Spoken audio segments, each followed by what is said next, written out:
Okay. అన్న నమస్తే అన్న. నమస్తే అండి. నమస్తే. హరిహర వీరమల నిన్న ట్రైలర్ వచ్చింది కదా. హరిహర 24 అవర్స్లో 47 మిలియన్ వ్యూస్ వచ్చాయి. సో అంతకుముందు పుష్ప 2కి 45 మిలియన్స్ వచ్చాయి 24 అవర్స్లో. మరి కలెక్షన్ల విషయంలో కూడా హరిహర వీరమలు పుష్ప 2ని క్రాస్ చేస్తుందా? ఒకటి పవన్ కళ్యాణ్ డిప్యూటీ సీఎం అయిన తర్వాత ఇది రావడం first movie. Trailer already release అయింది. ట్రైలర్ కూడా రికార్డ్ నెంబర్ ఆఫ్ రివ్యూస్ వచ్చాయి. ఆల్రెడీ 44 మిలియన్ వ్యూస్ వచ్చాయి.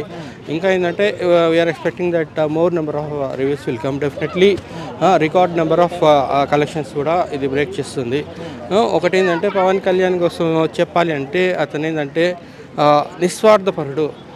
ఆయన డైరెక్ట్లీ రావడం కూడా ఇది కాదు. ఆయన 15 సంవత్సరాలు ఎంతో కృషి చేసిన తర్వాత ఎన్నో ఒడిదుడుకులు ఎదుర్కొన్నాక ఆయన రావడం అంటూ జరిగింది. డిప్యూటీ సీఎం డెఫినెట్లీ ఏపీని ఒక మోడల్ స్టేట్గా చేయడంలో అసలు సందేహమే లేదు. డెఫినెట్లీ ఈ will succeed in all his efforts.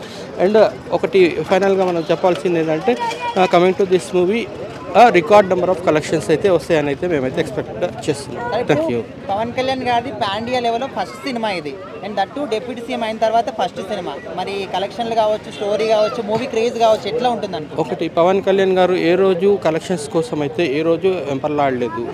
ఆయన ఏంటంటే ఏది చేసినా సరే ఒకటి రికార్డు ట్రెండ్ సెట్ చేయడం తప్పిస్తే ట్రెండ్ ఫాలో అవ్వడం అంటూ ఏమీ లేదు. ఒకటి ఏంటంటే ఆయన ఇన్ని రోజులు ఏంటంటే లోకల్గానే కన్ఫైన్ అయ్యాడు. ఇప్పుడు ఏంటంటే ఇది పాండియా లెవెల్లో మూవీ రిలీజ్ అవుతుంది. డెఫినెట్లీ సూపర్ డూపర్ హిట్ అయితే అవుతుంది.